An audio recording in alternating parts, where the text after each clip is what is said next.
Galaxy's strongest species learned why humans sit in the back. When a catastrophic megastorm floods the cave where humans sought refuge. As waters rise and walls collapse, Vorak, the prideful Grok leader, makes a pivotal choice. After young Tala's intervention, he uses his immense strength to hold crumbling rock at bay, rescuing the inferior humans and recognizing that true strength lies in perspective, not merely power.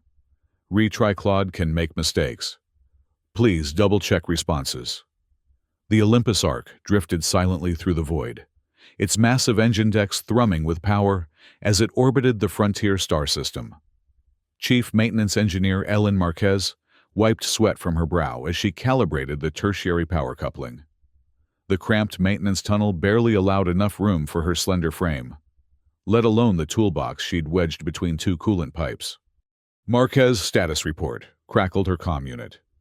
Almost there, she replied, giving the coupling one final twist.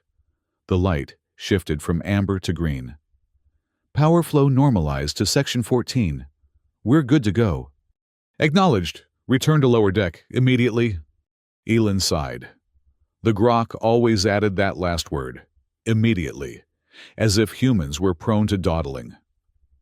She gathered her tools and began the long crawl back through the maintenance shaft. Like most human crew members aboard the Olympus Ark, Ellen had learned to navigate the cramped, utilitarian spaces of the lower decks with practiced efficiency. It wasn't that humans couldn't access the upper decks. They simply weren't welcome there. The Olympus Ark served as both interspecies ambassador liner and showcase for the Titan Legion, the elite military force of the Grok species, standing over 8 feet tall with exoskeletons capable of withstanding vacuum exposure. The Groks had established themselves as the galaxy's strongest warrior race. They valued physical prowess above all else, and their culture had built an empire on the worship of raw strength. Humans, by contrast, were relegated to support roles: engineers, technicians, medics, and pilots. The species that had once dominated Earth now filled the back rooms and cramped quarters of ships like the Olympus Ark, expected to know their place. In Grok parlance, that place was in the back. As Ellen emerged from the maintenance shaft into the lower deck corridor, she nearly collided with Jax Hollis, the ship's junior pilot technician, tall and wiry with a perpetually amused expression. Jax had been her closest friend since they'd both signed onto the Ark. "Watch it, Marquez," he grinned, steadying her. "Vorak's entourage just boarded from their diplomatic mission. The big guys are in a mood." "When aren't they?" Elin tucked her tools into her belt. "Engines stabilized. Should hold through the jump to Ardo 7. "Should?" Jax raised an eyebrow. "Will," Ellen corrected herself. "Probably." "That's reassuring."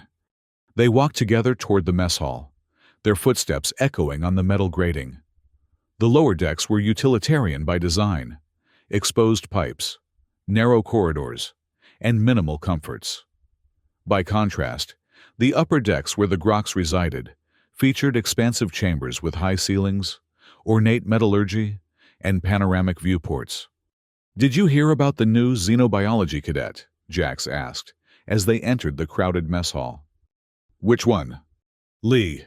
Mira Lee, straight from Earth Academy. First day and already had a run-in with Gornak." Elin winced. Lieutenant Gornak was High Lord Vorak's most prideful officer, known for his particular disdain for humans. "What happened?"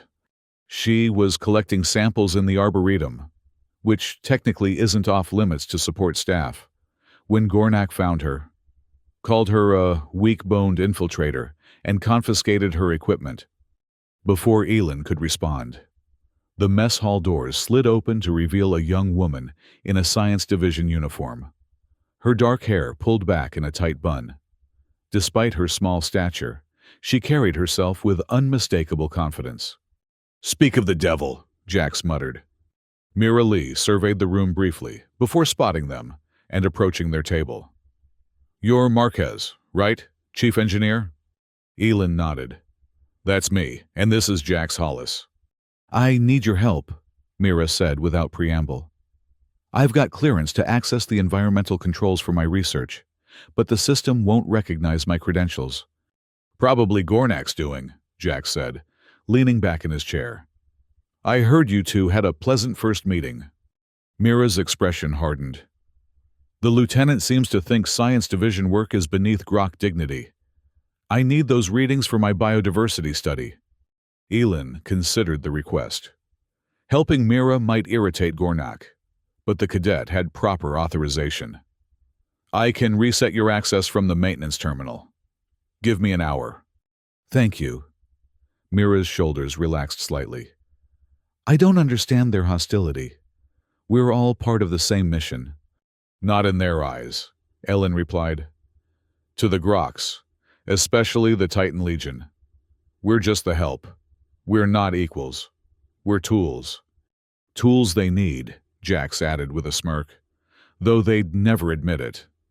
The ship's intercom crackled to life, interrupting their conversation. Attention all personnel. Prepare for jump sequence to Ardo 7, T-minus 20 minutes. All crew to stations. Jax stood, stretching his lanky frame. Duty calls. I'll be in the secondary flight bay if you need me. As Ellen and Mira parted ways, neither could have predicted that the routine jump to Ardos 7 would change everything. Not just for them, but for the future of human-Grok relations throughout the galaxy.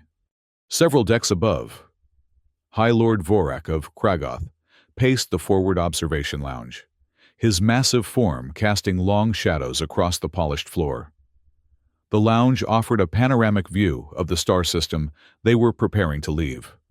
Its massive windows, a symbol of Grok architectural dominance.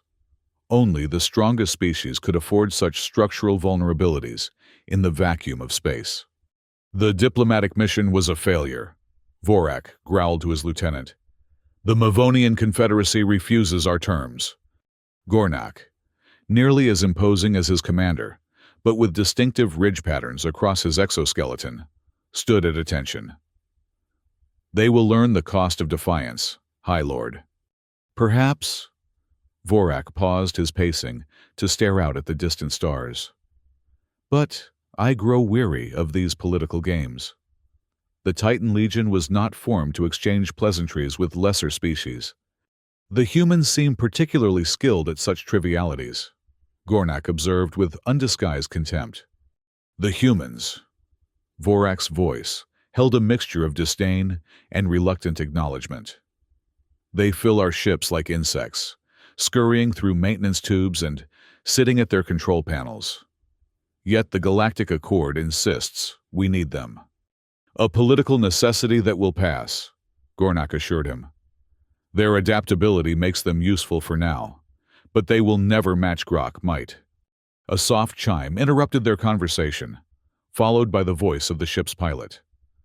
High Lord, we are prepared for the jump to Ardo 7. The engine core is stabilized and coordinates are locked. Proceed, Vorak commanded.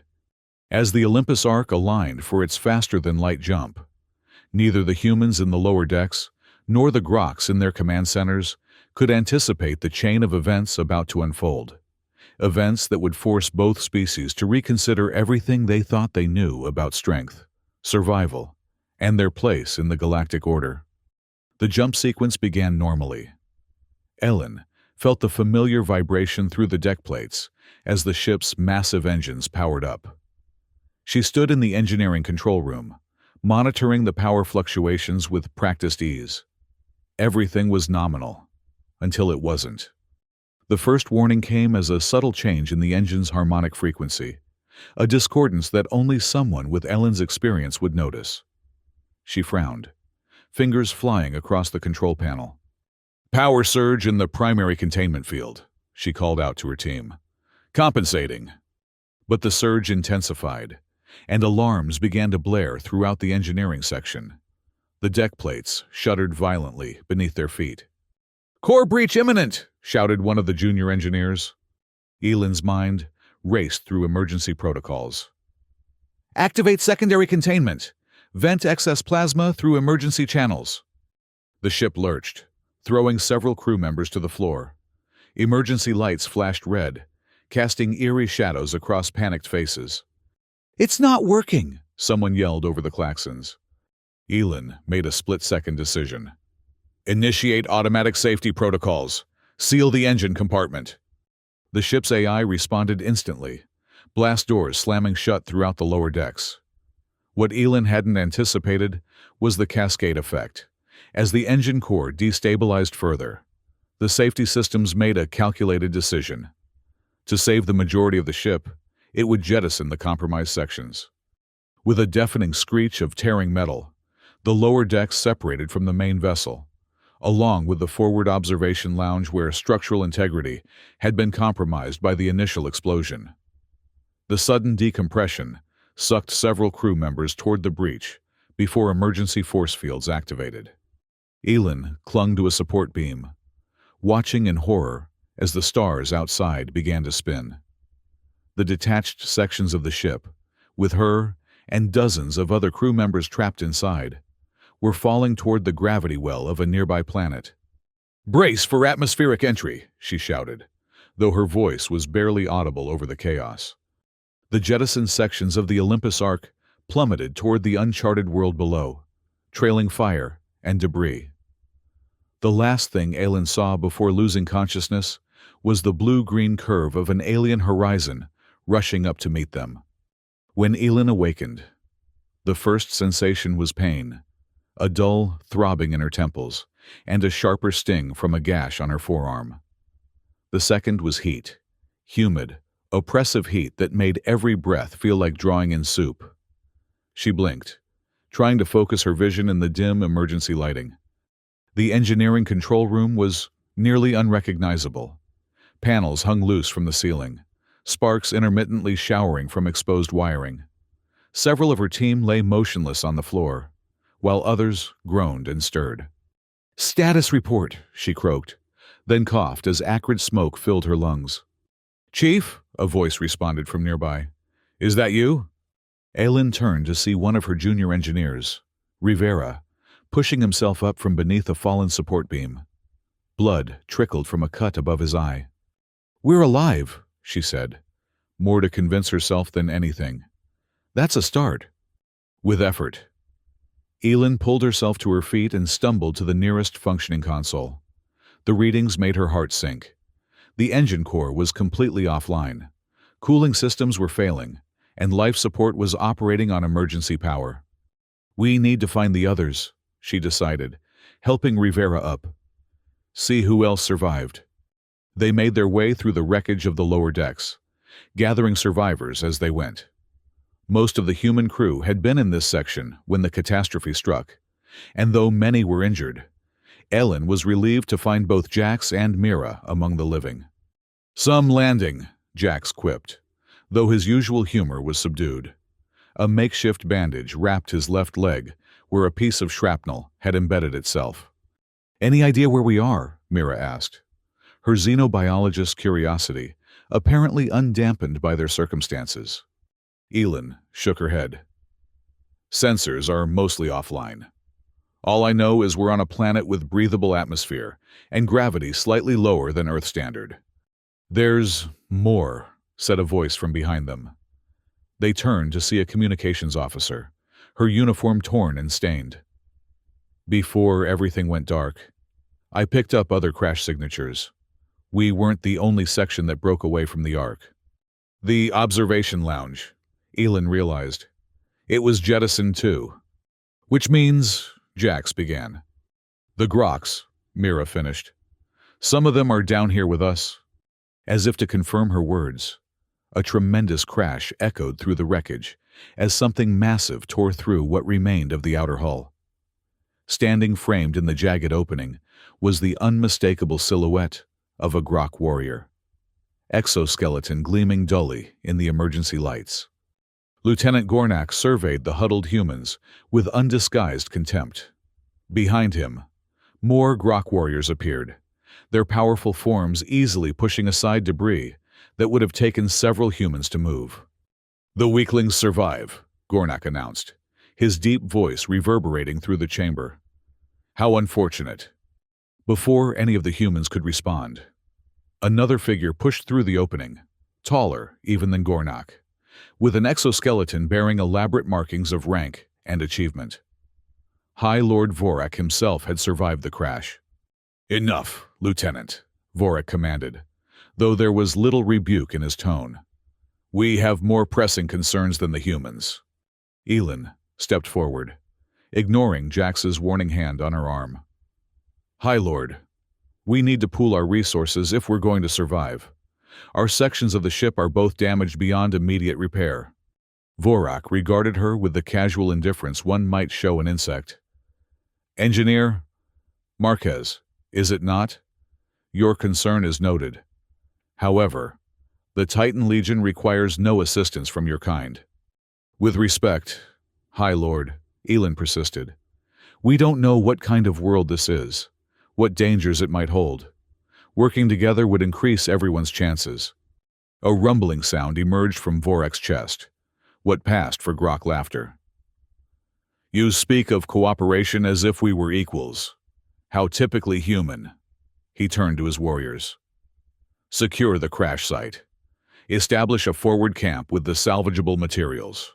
We leave at dawn to survey the surrounding territory."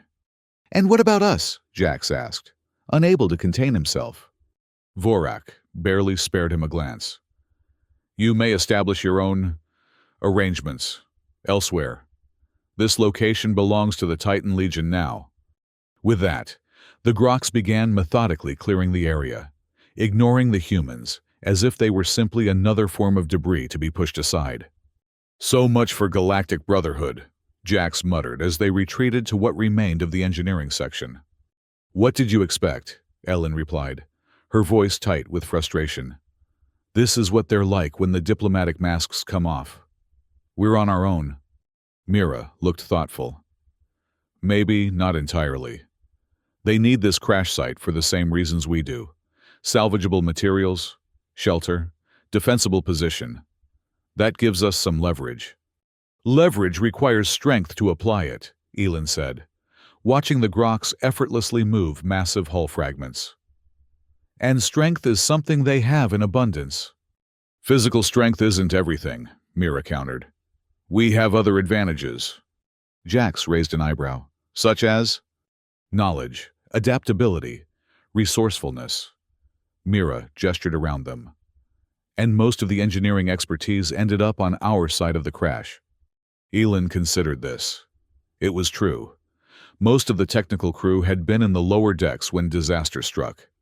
The Groks might have raw power, but they lacked the specialized skills to repair complex systems. "First things first," she decided. "We need to assess what we have, establish our own camp, and find a way to communicate with the Olympus Ark, if it's still out there." As the human survivors began organizing themselves, Ellen couldn't help but glance outside through the breach in the hull. Beyond the crash site stretched a vast jungle of alien vegetation, towering trees with iridescent foliage, massive fern-like plants, and strange flowering vines that seemed to pulse with inner light. The sky above was a deep amber, crossed by wispy clouds that moved too quickly for natural weather patterns. Whatever world they had crashed on, it was beautiful, alien, and almost certainly dangerous, and they were sharing it with a species that viewed them as inferior. Over the next several hours, the human survivors established a makeshift camp in and around the remains of the engineering section. Elin led teams to salvage what they could from the wreckage: power cells, tools, medical supplies, and emergency rations. Mira treated the wounded with the limited medical equipment they'd recovered, while Jax, despite his injured leg, organized a perimeter watch. As night fell on the alien world, the jungle came alive with bioluminescence, plants, and unseen creatures emitting eerie blue-green light that danced among the shadows. The air filled with strange hooting calls and rhythmic buzzing sounds. Elin sat outside the makeshift shelter, staring at the alien stars through a gap in the canopy. The constellations were unfamiliar, offering no clue to their location in the galaxy. She was attempting to jury-rig a long-range communicator from salvaged parts, but so far had made little progress. Any luck? Jax asked, limping over to join her. Not really, she admitted. The subspace transceiver is completely fried. We'd need to build one from scratch, and I'm not sure we have the components. Jax lowered himself carefully to sit beside her. The Groks might. Their section of the ship housed the secondary communications array. Good luck getting them to share, Ellen sighed, setting aside her tools. How's your leg? Mira says I'll live. Probably won't win any sprinting contests for a while. He gazed up at the unfamiliar stars. What do you think our chances are? Honestly? Elin considered the question. Of survival? Decent. If the local flora and fauna don't kill us? Of rescue? That depends on whether the Ark survived, and if they can track our position. And of getting along with our Grok neighbors? That, Ellen said grimly, might be the biggest challenge of all. As if summoned by their conversation, a crashing sound came from the jungle nearby. Both humans tensed, reaching for improvised weapons. A moment later, a massive form emerged from the undergrowth. Not a Grok, but some kind of local predator. It resembled a cross between a bear and a lizard, with 6 muscular limbs and multiple rows of gleaming teeth. Before either of them could react, the creature charged. Jax, hampered by his injured leg, stumbled backward.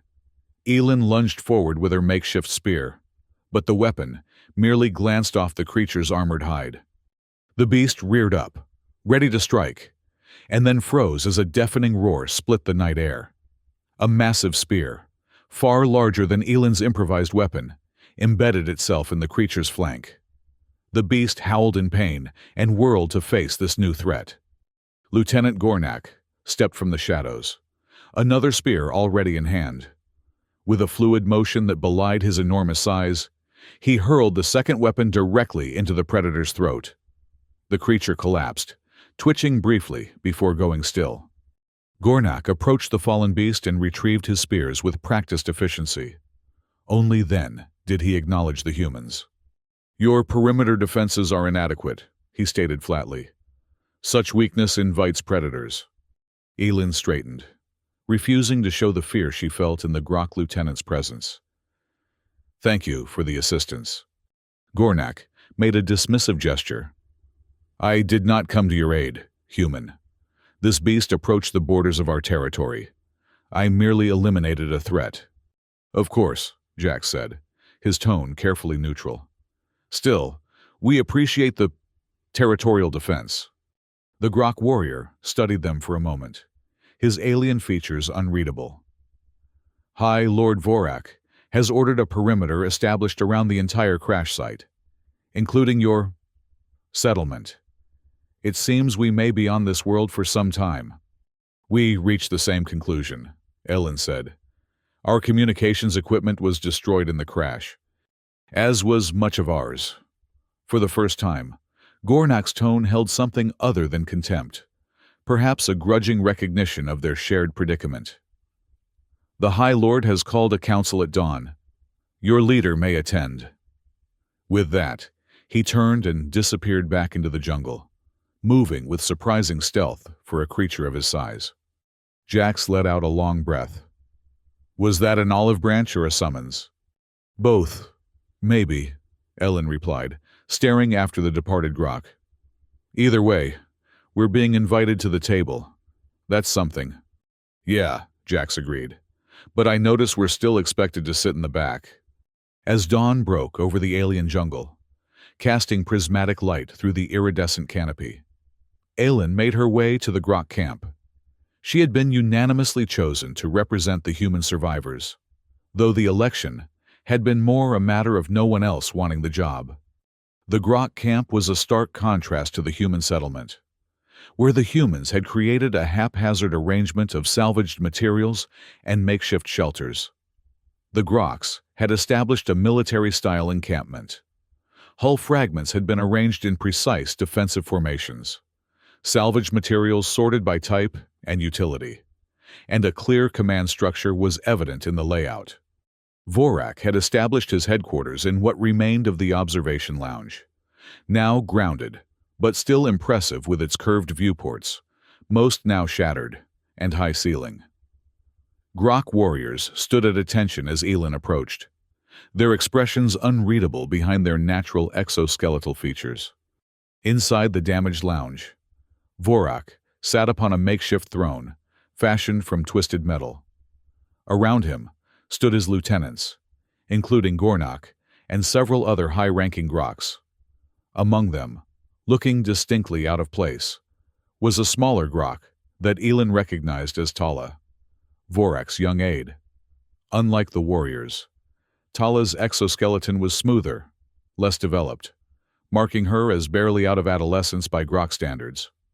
"The human arrives," Vorak announced as Elin entered. "You are punctual, at least. A surprising virtue." Elin bit back a retort. Now was not the time for pride. "High Lord, I represent the human survivors. We seek a mutual arrangement for survival until rescue arrives." Vorak leaned forward, massive hands resting on his knees. "I have surveyed our situation. The forward observation lounge and your engineering sections were jettisoned together when the engine core breached.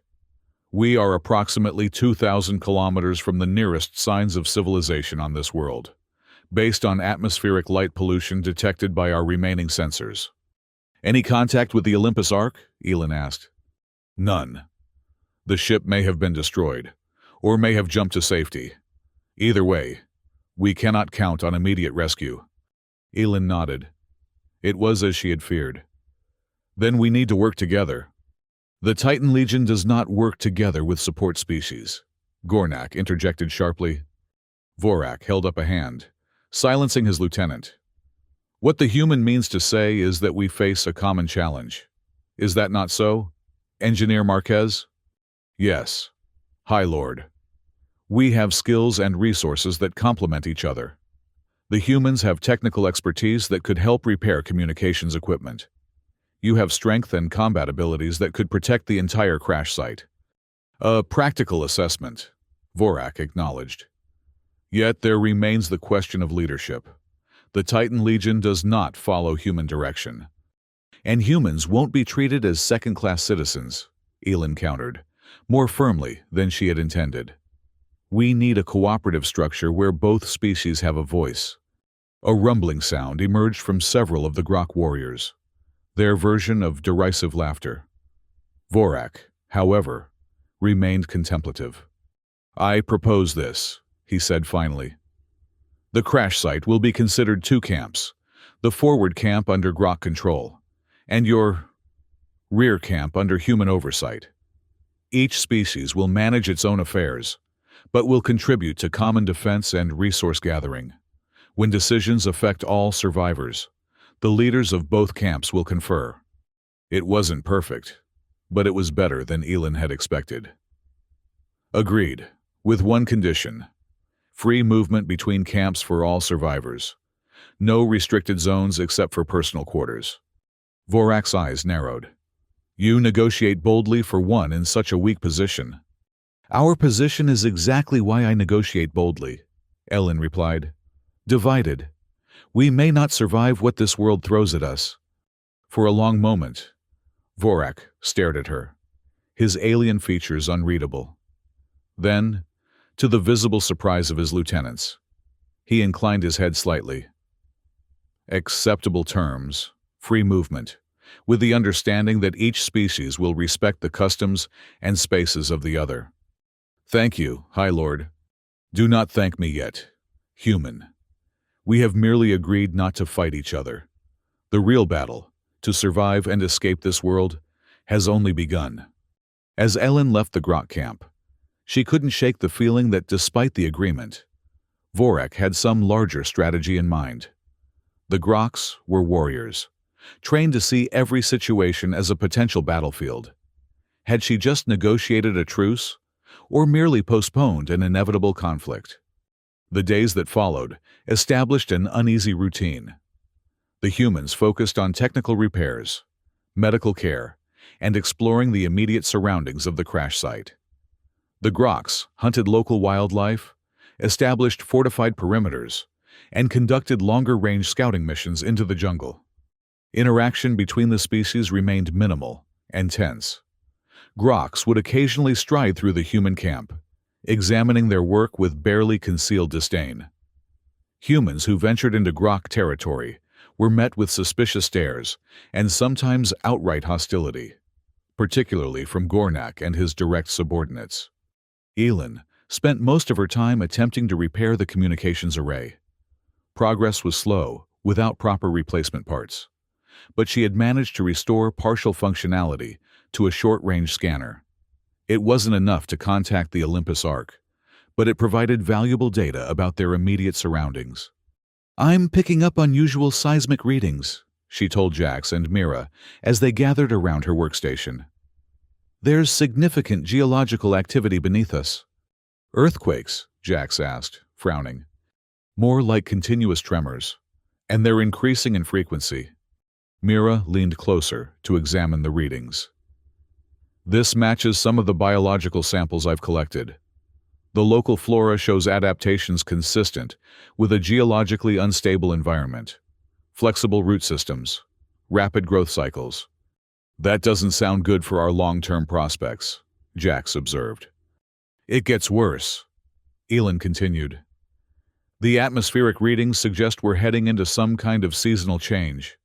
Pressure is dropping, temperature is rising, and there are increasing concentrations of volcanic gases in the air." "Storm season?" Mira suggested.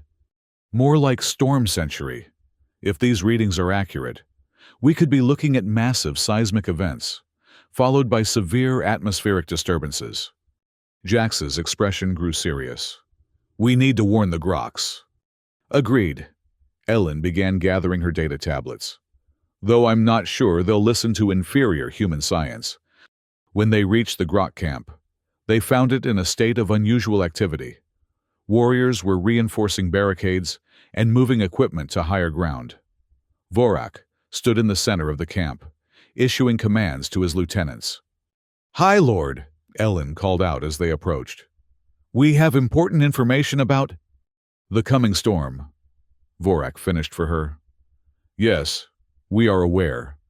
Our geological sensors detected the building pressure several hours ago." Elin exchanged glances with her companions. "You didn't think to warn us?" Gornak, standing at Vorak's side, made a dismissive gesture. "Why should we? Your camp is in a low-lying area. When the floods come, nature will simply remove the problem of your presence." "Lieutenant," Vorak said sharply, "that is enough." He turned to Ellen. "Your concern is noted. Engineer Marquez, the Titan Legion prepares for all eventualities. You would be wise to do the same." "We've identified a large cave system in the highlands," Gornak added, his tone making it clear this information was not being shared out of generosity. "The Groks will shelter there during the worst of the storm." "And the humans?" Mira asked. Vorak's expression remained impassive. "You have engineers. Build your own shelter." "With what?" Jax demanded, anger overcoming caution. "You've claimed the best salvage materials for your fortifications." "A failure of human foresight, not Grok responsibility," Gornak replied. Before the argument could escalate further, a smaller figure pushed through the gathering of warriors. Tala, Vorak's young aide. "High Lord," she said, her voice carrying the slightly higher pitch of Grok youth. "The scout team has returned from the eastern quadrant. They report massive wildlife migration away from the coastal regions." Vorak nodded. "As expected. The native species flee the coming devastation." He turned back to the humans. "You have been informed of the danger. What you do with that information is your concern, not ours." It was a clear dismissal. As they turned to leave, however, Tala fell into step beside them, her manner less hostile than that of the adult Groks. "The cave system is larger than they're admitting," she said quietly, once they were out of earshot of the other Groks. "There's a secondary entrance on the northern face of the ridge. It leads to lower chambers that the Titan Legion considers beneath their dignity." Elin regarded the young Grok with surprise. Why are you telling us this? Tala seemed uncomfortable, her exoskeletal plates shifting slightly, a grok expression of uncertainty. I have been assigned to study human behavior as part of my diplomatic training. It seems inefficient to waste subjects of study to a predictable natural disaster. How pragmatic of you, Jax remarked dryly. The lower chambers are prone to flooding, Tala continued, ignoring his tone. But they would offer more protection than your current position. Thank you, Mira said with genuine gratitude. This information could save lives. Tala made a gesture that approximated a human shrug. It is merely practical information exchange. With that, she turned and hurried back to the grok camp. Well, Jax said as they watched her go. Looks like not all groks want us dead. Just most of them. We need to relocate the camp immediately, Elin decided. If these storms are as bad as both our readings suggest, the crash site will be underwater within days. The human survivors worked through the night, moving essential equipment and supplies to higher ground. Elin led a small team to scout the cave entrance Tala had mentioned. As promised, it led to a network of lower chambers, separate from the main cavern system the groks had claimed. It's not ideal, Elin reported back to the gathered humans. The access is difficult, and there are signs of previous flooding, but it's our best option right now. The groks get the penthouse, we get the basement, Jax quipped. Sounds about right. At least we'll be alive, Mira pointed out.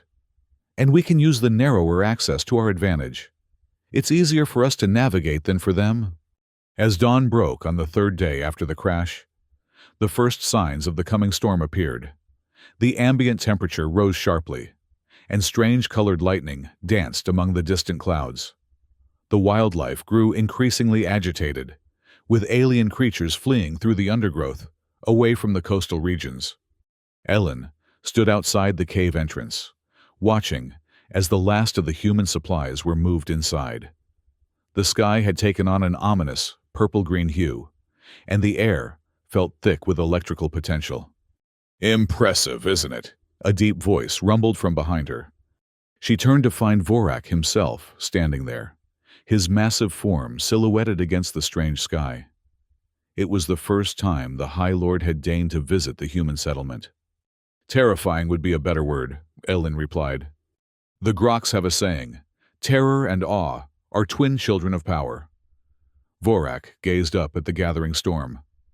This world does not lack for power. No, it doesn't. Elin studied the grok leader curiously. Why are you here, High Lord? Come to check if we found suitable shelter after all? I come to inform you that the upper cave entrance will be sealed once the storm begins in earnest. For structural integrity. The implication was clear. The groks would be cutting off any possibility of the humans seeking refuge in their section of the caves. I see, Elin said carefully. And you couldn't have sent a messenger for that? Vorak's alien features shifted into what might have been amusement. I was curious to see what solutions humans might devise when faced with imminent destruction. Your species has a reputation for resourcefulness under pressure. We've had plenty of practice. Indeed. Vorak turned his gaze to the cave entrance, where humans continued to move supplies. Your lower chambers will likely flood during the height of the storm. You are aware of this? We're preparing for it, Elin answered, not bothering to ask how he knew about their shelter location. We've established elevated platforms and emergency exits. Commendable preparations, though likely insufficient. Vorak paused, seeming to consider his next words carefully. There is another option. The strongest among you, those with technical skills the Titan Legion might find useful, could petition for sanctuary in the upper chambers. Elin stared at him, stunned by the implication. You're suggesting we abandon the others? Leave them to drown while the useful ones are saved? I am suggesting natural selection. Engineer Marquez. It is the way of all species. The strong survive. The weak perish. This is not cruelty. It is the fundamental law of existence. Maybe for Grox, Elin replied, her voice hard. Humans have a different perspective. We believe the measure of a civilization is how it protects its most vulnerable members, not how it abandons them. Vorak studied her with newfound interest. A philosophy that explains much about human history. Your species achieved spaceflight despite such evolutionary disadvantages. Because of them, not despite them, Elin countered. Cooperation and mutual protection made us stronger, not weaker. An interesting theory. Vorak turned to leave. We shall see which philosophy better serves survival on this world. He paused, looking back over his massive shoulder. The offer remains open. Engineer Marquez, for you, specifically, your skills would be valuable to the Titan Legion. Thank you, High Lord, but I'll take my chances with my own kind. Vorak nodded, as if her answer confirmed something he had already suspected. As you wish. May your human cooperation protect you from what comes. As the Grok leader disappeared into the jungle, Elin couldn't shake the feeling that his visit had been more than a simple warning or offer. He had been testing her, gauging human responses and values. But why? What game was the High Lord playing? She had little time to ponder these questions. The storm was approaching faster than anticipated, and final preparations needed to be completed. As she turned to rejoin the others, Elin noticed something odd about the ground beneath her feet. The soil was vibrating, not in the subtle, continuous way they had detected earlier, but in distinct, rhythmic pulses. "Everyone inside!" she shouted, a sudden sense of urgency overwhelming her. "Now!" The first true tremor hit moments later. The ground lurched violently, throwing several people off their feet. Trees crashed down around the cave entrance as their root systems tore free of the shaking earth. A deafening roar filled the air, part seismic rumble, part atmospheric pressure change as the storm front arrived. The human survivors scrambled into the cave system, dragging the last of their supplies with them. Elin stood at the entrance, counting heads as people rushed past her. When the final stragglers entered, she followed them in, helping to position the makeshift barrier they had constructed to protect against flooding. Inside the cave, emergency lights cast eerie shadows across frightened faces. The lower chambers were cramped but dry, for now. Elevated platforms had been constructed along the walls to provide refuge if water began to rise. "Everyone accounted for?" Elin asked Jax, who had been checking names against their manifest. "All present," he confirmed. "Though Rivera's leg was injured in that last tremor, Mira's treating him now." Another violent shake rattled the cave, sending small rocks and dust showering down from the ceiling. The sound of the storm outside intensified, a howling, shrieking cacophony punctuated by crashes of thunder. "So much for Grok geological predictions," Jax muttered.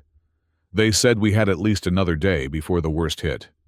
"I don't think anyone could have predicted the intensity of this," Elin replied, checking the structural supports they had installed. "Let's just hope these hold." For hours, the humans huddled in their cave shelter as the world outside tore itself apart. The tremors came in waves, some strong enough to crack the stone walls of their refuge. Water began seeping in through fissures in the rock, first in trickles, then in steady streams. "The lower section is flooding," someone called out from deeper in the cave. "Water's rising fast!" Elin and Jax made their way to the affected area. Sure enough, water was pouring in from a crack in the floor, already ankle-deep and rising. "Get everyone to the elevated platforms," Elin ordered. "Move the critical supplies first." As they worked to relocate people and equipment, a tremendous crash echoed through the cave system. The entire structure seemed to shift, and suddenly, water was pouring in from multiple directions. "The barrier's failing!" Jax shouted over the roar of the incoming flood. Elin fought her way toward the cave entrance, where their makeshift dam was indeed beginning to buckle under the pressure of the floodwaters outside. Several crew members were attempting to reinforce it, but the water was coming too fast. "Abandon the barrier!" she called out. "Get to higher ground!" Even as she spoke, the barrier gave way completely. A wall of water surged into the cave entrance, sweeping people off their feet. Ellen grabbed onto a protruding rock as the flood rushed past her, pulling others into its flow. In the chaos that followed, the human survivors scrambled to reach the elevated platforms. Some made it, hauling themselves and others up to relative safety. Others were caught by the rising waters, forced to swim for their lives. Ellen managed to pull herself onto one of the platforms, then reached down to help others up. Through the spray and foam, she caught glimpses of the devastation, supplies washed away, equipment ruined, people clinging to whatever handholds they could find. "The water's still rising," someone shouted. "The platforms won't stay dry for long." Ellen looked around desperately for options. The elevated platforms had been their contingency plan, but the flooding was far worse than they had anticipated. If the water continued to rise at this rate, even the highest points in the lower chambers would be submerged within hours. "We need to find a way to the upper caves," she decided. "There must be internal connections we missed." "The Groks sealed those off, remember?" Jax reminded her, water dripping from his soaked clothing. "Then we'll have to make our own." Ellen turned to the group. "Does anyone remember seeing any points where the cave ceiling was thinner? Any places where we might be able to break through to the upper levels?" Several people shook their heads, but Mira spoke up from a nearby platform. "There was a section near the back of the third chamber where the rock looked different, lighter colored, more porous. It might be thinner there." "It's worth a try," Ellen said. "Jax, gather anyone who can swim safely. We'll need to retrieve tools from the flooded sections." "On it," Jax replied, already organizing a salvage team. As they prepared to search for a way out, a new sound reached them over the rush of water, a rhythmic pounding from somewhere above. At first, Ellen thought it was just another aspect of the storm, but the pattern was too regular, too deliberate. "Someone's trying to break through from above," she realized. "The Groks?" "Why would they help us now?" Jax asked, skeptical. Before Ellen could respond, a section of the cave ceiling collapsed about 20 meters away, sending chunks of rock splashing into the floodwaters below. Through the newly created opening, a rope ladder unfurled, followed by the familiar exoskeletal face of Tala, Vorak's young aide. "Quickly!" the young Grok called down. "The storm grows worse. This opening won't last." The humans exchanged shocked glances, but there was no time for debate. The floodwaters continued to rise, and the storm outside showed no signs of abating. "Go!" Elin urged the others. "One at a time. Strongest swimmers help the weaker ones." They began making their way to the rope ladder, fighting against the current that now flowed through the cave. Those who could swim helped those who couldn't, forming human chains to traverse the deepest sections. As each person reached the ladder, Tala and unseen helpers above pulled them up into the upper cave system. Elin stayed behind, ensuring everyone made it to the escape route. As the last few survivors struggled toward the ladder, she noticed Jax helping an injured crew member through the water. "Almost there," she called encouragingly. Suddenly, another violent tremor shook the cave. A large section of wall collapsed, sending a new surge of water and debris rushing through the chamber. Jax and the injured crew member were caught in the flow, swept away from the ladder and toward a flooded tunnel. Without hesitation, Elin dove into the churning water. The current was powerful, pulling her along with frightening speed, but she managed to grab onto a protruding rock formation. Ahead, she could see Jax clinging to a similar handhold, still gripping the unconscious form of the crew member. "Hold on!" she shouted, inching her way along the wall toward them. "Go back!" Jax yelled over the roar of the water. "The tunnel's flooding too fast!" Elin ignored him, continuing her precarious progress. When she finally reached them, Jax's strength was clearly failing. "Take Rodriguez," he gasped, referring to the unconscious crew member. I'll follow. Together, they managed to navigate back against the current, passing Rodriguez ahead of them through a human chain that had formed to assist. But as they neared the ladder, another tremor hit. The opening above began to collapse further, rocks falling dangerously close to the escaping humans. "It's coming down!" someone shouted from above. Aileen looked up to see Tala struggling to hold the opening stable, her young grok strength clearly at its limit. Beyond her, she caught a glimpse of another figure, larger, more powerful. "High Lord," Tala was calling. "Please help them." There was a moment of terrible silence, broken only by the crash of water and stone. Then, to Ellen's astonishment, Vorak himself appeared at the opening. With a roar that rivaled the storm outside, he drove his massive hands into the crumbling rock, physically holding the ceiling in place. "Move, humans!" he bellowed. "I cannot hold this forever!" The remaining survivors scrambled up the ladder with renewed urgency. Elin pushed Jax ahead of her, insisting on being the last to leave. As she finally climbed toward safety, she felt the ladder shake as another section of ceiling gave way. A falling rock struck her shoulder, nearly causing her to lose her grip.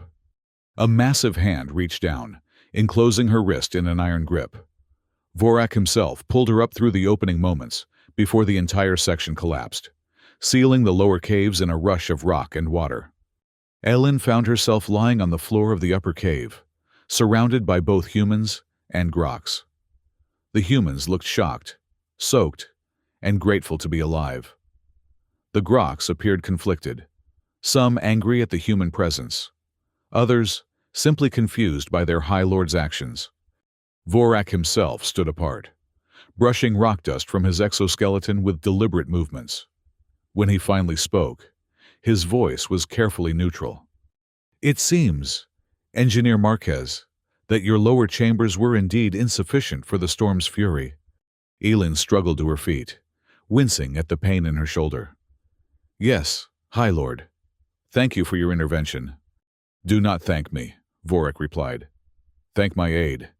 It was Tala who informed me of your plight and persuaded me that allowing humans to drown would be wasteful." Tala stood nearby, her posture suggesting she expected punishment for her actions. Instead, Vorak merely gestured for her to attend to the injured humans. "The storm continues," the High Lord announced to the gathered survivors. "All will remain in the upper chambers until it passes. Humans will be allocated the eastern section."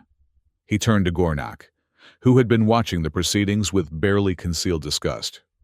"Lieutenant, ensure the human wounded receive medical attention." "High Lord," Gornak protested. "Our supplies are limited." "Do as I command," Vorak interrupted sharply. "We are Titan Legion, not savages. We do not watch injured sentients suffer while we have means to aid them." With that, he strode away, leaving both humans and groks to wonder at this unexpected display of, if not compassion, then at least pragmatic decency. Elin caught Tala's eye as the young grok helped organize medical assistance. "Thank you," she said quietly. "You saved many lives today." Tala's exoskeletal features shifted in what might have been embarrassment. "I merely provided information to the High Lord. He made the decision to act. Still, without you, we would have drowned in those lower chambers." "Perhaps," Tala acknowledged. "Though your species shows remarkable adaptability. I have been studying human responses to crisis situations as part of my diplomatic training. Your solutions are unconventional, but often effective." "Is that why you helped us, as a study subject?" Tala seemed to consider this. "Initially, yes. But then I spoke with your xenobiologist, Mira Lee. She showed interest in grok biology, asked questions no human had ever asked me before. It made me curious about your species beyond academic study." Before Ellen could respond, Gornak approached, his massive form looming over them both. "The High Lord's orders have been implemented," he stated coldly. "The humans are being treated. But make no mistake, Engineer Marquez, this changes nothing. You remain inferior, regardless of Vorak's momentary lapse in judgment. Momentary lapse? Ellen couldn't help but challenge. He saved our lives, Lieutenant. That's not a lapse, that's leadership. Gornak's eyes narrowed dangerously. Watch your tongue, human. You are guests in our shelter, tolerated only by the High Lord's decree. Lieutenant, Tala interjected, her tone respectful but firm. The humans have vital technical skills that may aid our eventual escape from this world. Engineer Marquez herself has expertise in communication systems that we lack. Gornak glared at the young aide. You overstep. Tala, your fascination with these weaklings clouds your judgment. He turned back to Elin. Stay in your allocated section, human. Do not test the limits of Grok hospitality. With that, he stalked away. Pleasant fellow, Elin remarked dryly. Gornak is a warrior of the highest caliber, Tala said, a note of defensiveness in her voice. He has served the Titan Legion with distinction for many cycles. I'm sure he has. But there's more to life than battle prowess. Perhaps, Tala conceded. That is what I am beginning to wonder. She glanced toward where Mira was helping treat injured humans. Your xenobiologist asked me once why Groks value physical strength above all else. I had no answer that satisfied her, or myself. The storm raged for 3 more days, during which the uneasy coexistence between humans and Groks in the upper caves established a fragile routine.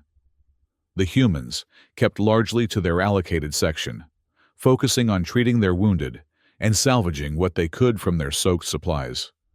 The Groks maintained their military discipline, running patrols and monitoring the storm's progress. Interaction between the species remained minimal, with a few exceptions. Mira and Tala continued their cultural exchange, often seen deep in conversation about their respective worlds. Ellen found herself regularly summoned to Vorak's makeshift command center to provide technical assessments and repair damaged equipment.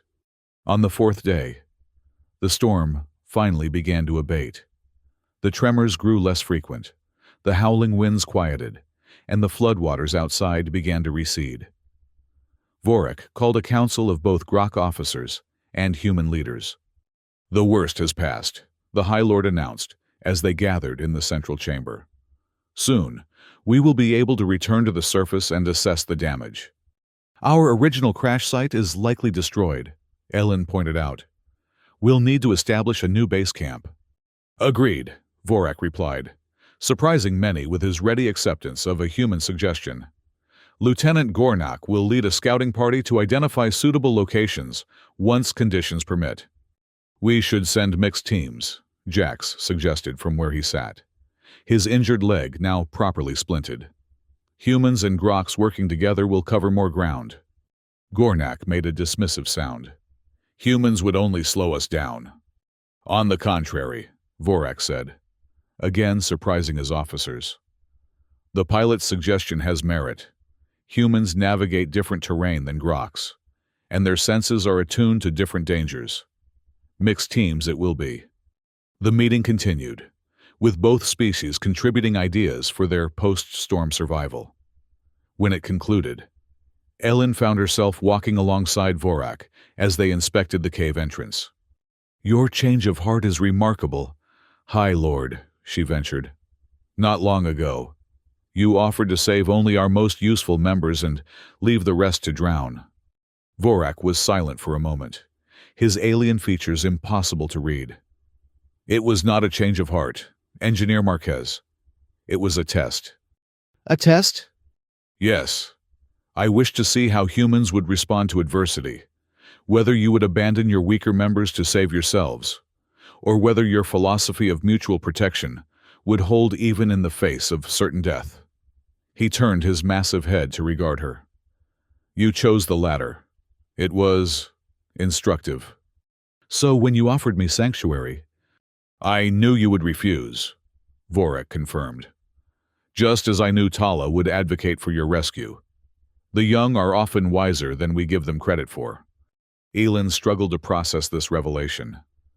You risked our lives for a cultural experiment. No, I risked nothing. Had you accepted my offer and abandoned your people, I would have known humans were no different from any other species, selfish at their core, for all their talk of cooperation.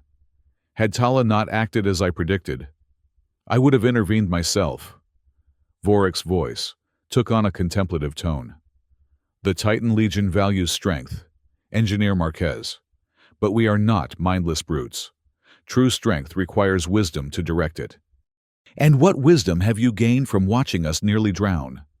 That perhaps there is more than one form of strength. Vorak gazed out at the flooded landscape, visible through the cave entrance. The storm has changed this world, and perhaps, in small ways, it has changed us as well. As the floodwaters receded, both humans and Groks emerged from their cave shelter to survey the transformed landscape. The jungle had been flattened in many areas, replaced by vast expanses of mud and debris. Strange new vegetation was already beginning to sprout from the churned earth, adapted to rapidly colonize after natural disasters. Mixed scouting teams, as Vorak had ordered, ventured out to find suitable locations for a new base camp. Elin found herself partnered with Gornak, a pairing that surprised both of them. The High Lord has an unusual sense of humor, the Grok lieutenant commented, as they picked their way through a field of fallen trees. Or a keen understanding of forced cooperation, Elin replied. They worked in silence for a time, documenting potentially useful resources and terrain features. Despite his obvious distaste for human company, Gornak proved to be a thorough and efficient scout. There, he said eventually, pointing to a ridge overlooking a small valley. Defensible position, clear sight lines, multiple retreat options, suitable for a forward camp. Elin studied the location. Good for security, yes, but there's no water source, and the ground looks too unstable for heavy structures. Gornak made a sound that might have been frustration. You humans and your endless considerations. A warrior adapts to any terrain. True, but why adapt unnecessarily? Look there. Elin indicated a more gradual slope, about half a kilometer away. Natural spring, solid bedrock, sheltered from winds, and still easily defensible with proper placement of guards. The Grok warrior followed her gaze, his expression unreadable. After a long moment, he gave a curt nod. Your assessment is not without merit. We will include both locations in our report. It was as close to agreement as Elin expected to get from Gornak. They continued their survey, working with surprising efficiency despite their cultural differences. When they returned to the cave base, they found other scouting teams already reporting their findings. Vorak and the human leaders were reviewing the data, marking potential locations on a crude map fashioned from salvaged materials. Engineer Marquez, Lieutenant, Vorak acknowledged as they approached. Your findings? Gornak began to report, but then paused and, to Elin's astonishment, gestured for her to speak first. The human identified a location with practical advantages.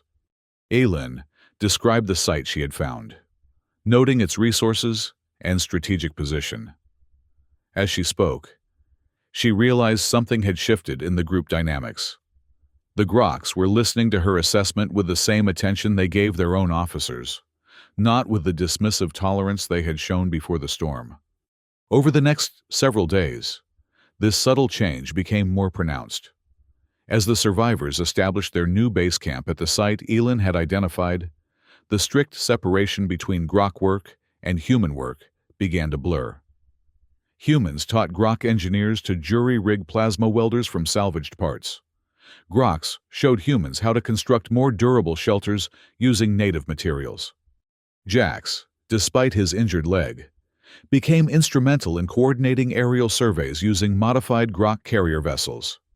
His piloting skills earned grudging respect even from Gornak's warriors. Mira and Tala's cultural exchange expanded to include others from both species. Small groups could often be found sharing stories of their homeworlds during meal breaks. The initial awkwardness gradually giving way to genuine curiosity. The most significant breakthrough came when Alan, working with a mixed team of human and Grok technicians, managed to restore partial functionality to a long-range communications array salvaged from the crash site. "It's not powerful enough to reach orbit," she explained to Vorak as they stood before the cobbled-together device. "But it might be able to detect signals from nearby ships or settlements." "How long until it is operational?" the High Lord asked. "Another day, maybe two. We need to align the receptor dish precisely, and the power source is still unstable." Vorak nodded thoughtfully.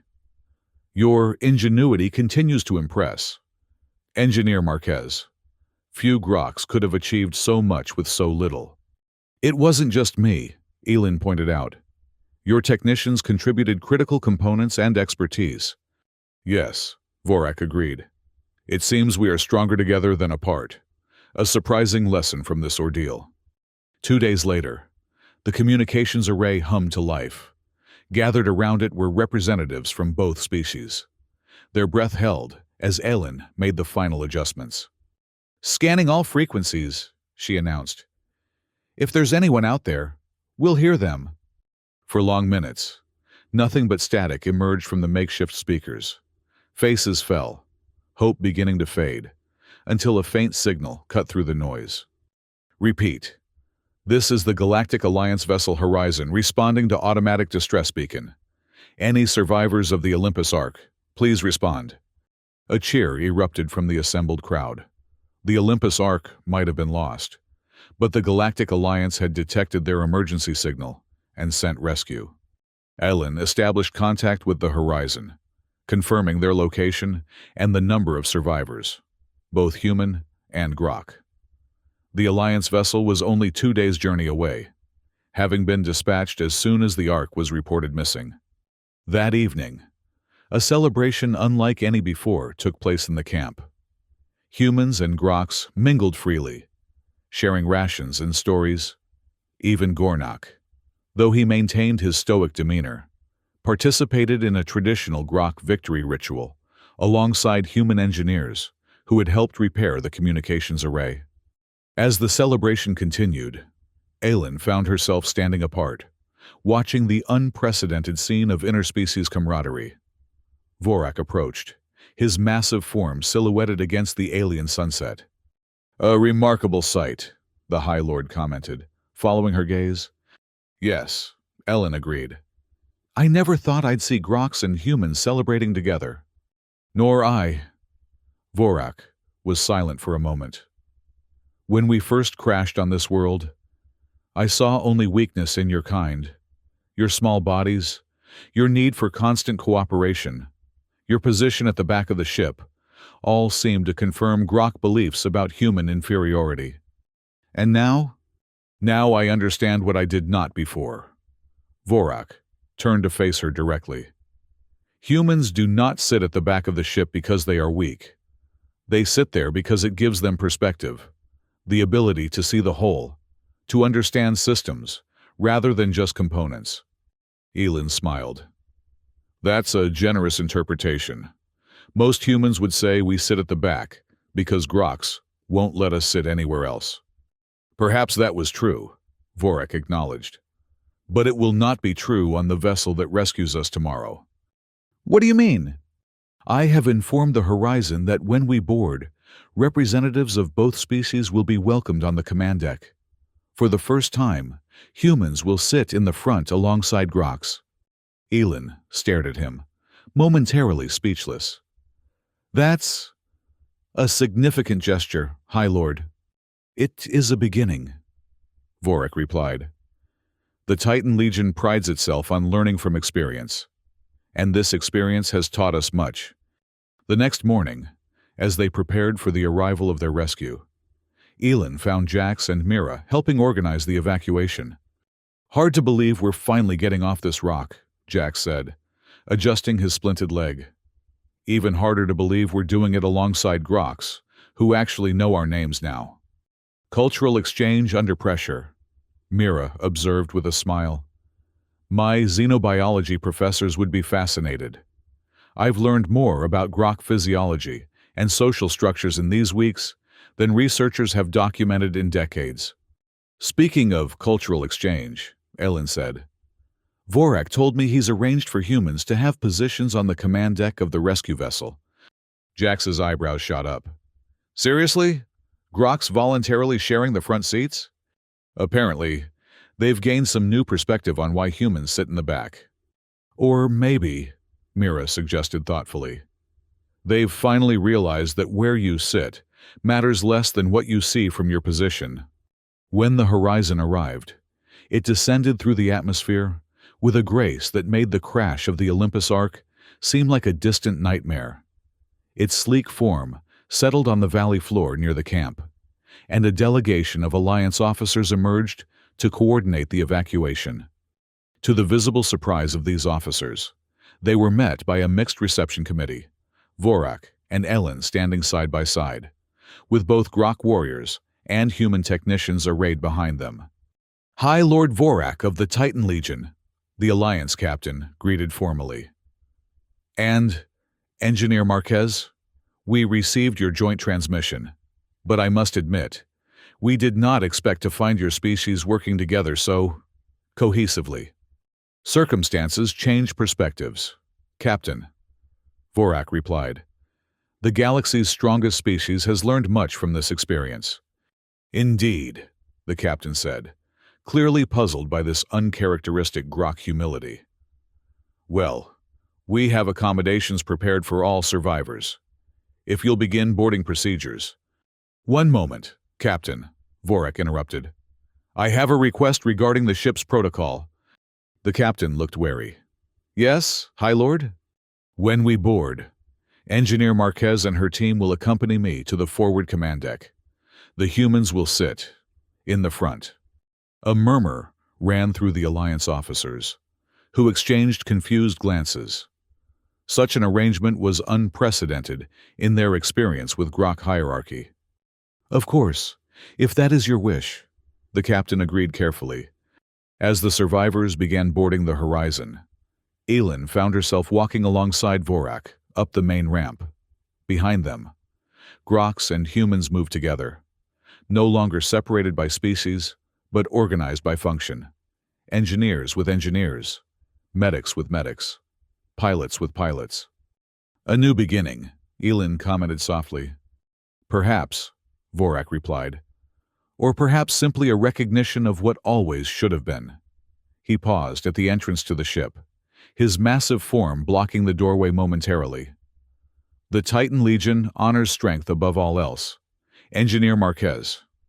What we have learned on this world is that strength takes many forms, and some of the most valuable are not immediately visible to the eye. That's quite a philosophical shift for a warrior culture.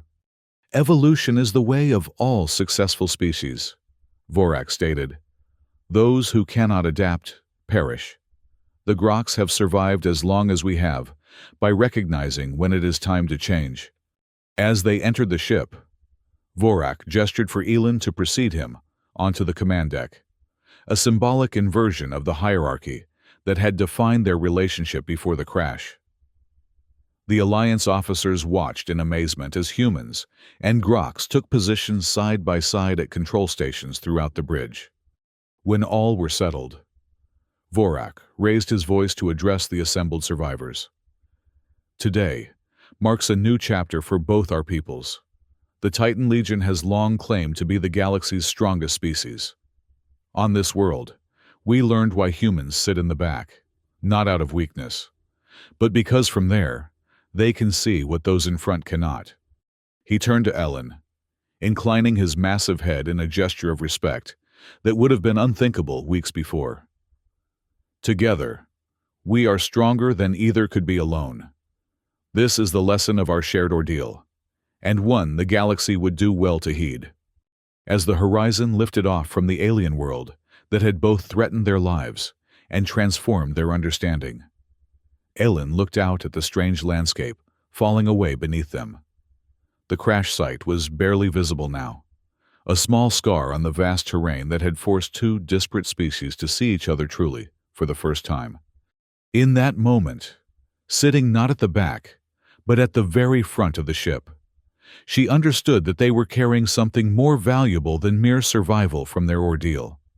They were carrying the beginning of a new relationship between humans and Groks, one based not on assumptions of superiority and inferiority, but on recognition of complementary strengths.